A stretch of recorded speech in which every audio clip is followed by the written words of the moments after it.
I think the culture nowadays in the Western world is that as soon as you're 18, you leave the house, become independent, get a job, live your life, get married, get a house, get a car, and just have a couple of kids, and then you remember your parents who Yeah, you dash left them in the behind. care home. Yeah, they're too old now, and they're in a care home. Like I can't even dream to put my mum in a care home. Never. You know what I mean? Yeah. So for me to think that the only thing that comes to my mind when people put their mothers and fathers in a care home, I think, how dare you? How dare you put your mother and father who fed you, cleaned you, look after you, keep you safe and secure, put you to school there and back every single morning and every afternoon, bring you back home, and you just throw them away. After you're 18, you want to be independent. And moreover, is when you sort of talking back to your parents. I mean, what right do you have to talk back to your parents? To think you're right and you're sort of have the higher superiority sort of complex things. You know what I mean? Absolutely boggles my mind. That. But the mentality that you have, mashallah, may Allah keep you safe and secure, may Allah put you in a position where you can be self-sufficient and also look after your parents as well. You know what I mean? May Allah give you that all that abundance. But yes, going back to the question again, is happiness important? It is important, but I don't think that that's the reason what we should strive for. The reason because argument could be straight away that happiness, the question could be debunked straight away is that if a drug dealer gets happy by drugs, then is that okay? If a person gets happy by the alcohol, so that's a whole different thingy. But again, happiness is not the objective. Yes, it's good to be happy. I mean, you see clear, it's good to be happy, but happiness is not. It's the contentment of life you should be striving for, because you can be happy one day and sad one day. Yeah. Right. So your result will always see it. But if you're content with life and you're okay that sometimes I'm gonna have good days, I'm gonna have bad days, I'm gonna be happy days, I'm gonna have sad days. I'm okay with that. You're content with that. That's what life is about. So when you're content with life and you've achieved a position or sort of thing inside here that I'm okay. Because this is what Muslims believe in it. Muslim believe that all good and bad comes from Allah. We say that kalima, remember? We believe that all good and all bad comes from Allah. So if we truly believe that, there's nothing to worry about. Yeah. I fell one day, broke my knee. So what? You know what I mean? It happened. Yes, it hurts. What the hell? Crappy day. Yeah, but once it's on. fixed, move on. You know what I mean? We don't go, why me? Why me? You know, why did it always happen to me?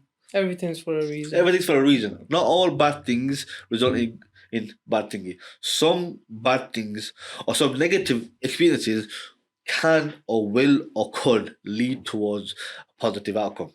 You know what I mean? That's how life works. It's how Allah operates. And Allah is a very mysterious way of working. We have no way of understanding. Just gotta believe it. I was I was just gonna say that I've been watching a show called Mad Men, and the protagonist. Mad Men. Yeah, and the protagonist Don Draper. Yesterday, I was watching an episode, and he said this line: "But what is happiness? It's the moment before you need more happiness."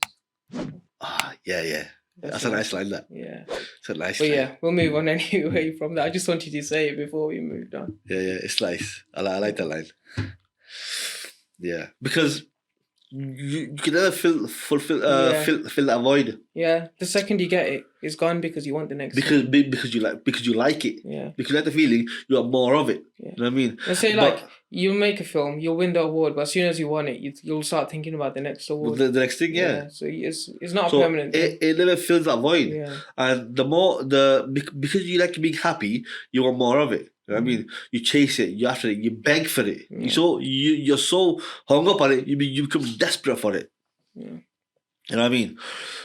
So when sad things happen, you can't deal with it because it's like you failed to achieve happiness.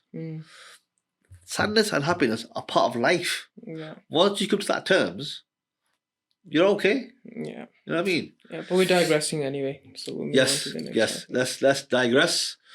And to conclude, right? Let's call it a day. Is that I want to ask you a question. What have you heard of Andrew Tate become Muslim? Yeah. What do you think? Well, everyone's going to have their own opinion on him. I'm not going to lie. I was a fan with some of his teaching just because for a person from the Western world, he had very traditional sort of values and things like that. And I'm not going to say what they are. You can figure out what, Yeah. you pick and choose basically. But anyway, yeah, I thought it was really good. Up until the point it got cancelled, which was unfortunate. Like, you got deplatformed and things like that. Because the things he was saying, obviously the majority of the world's not agreeing with at the moment. But for the Eastern Hemisphere, their values would align with what he's saying. But anyway, now that he's become Muslim and stuff, and it's great for him because prior to that point, his lifestyle was, like drinking and women and, he was doing all these things and drugs and whatever. But now he's like, reverted to Islam and he's got like this goal and stuff in mind, this way of life for himself. It's not only good for him, but it's good for the whole Ummah because for a lot of young men that was into his videos anyway, like myself who used to watch him, it's given them sort of a figure to look to. And he's not as educated as me because I've been a Muslim my whole life and I'm younger than him. But because he's got this such huge fan base and following already, he can sort of he's like a figurehead now for the young male community.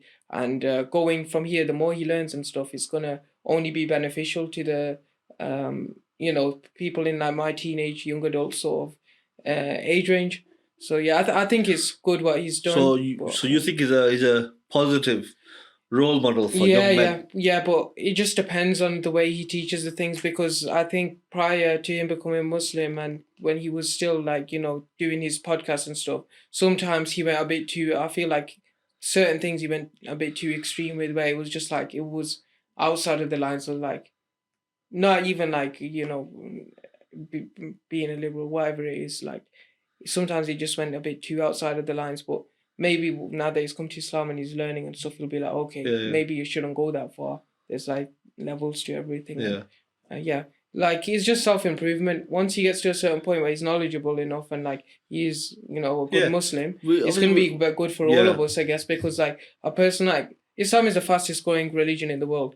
We've got, I think, about 2 billion Muslims around the world. Hold on. Have you heard of the latest census? No.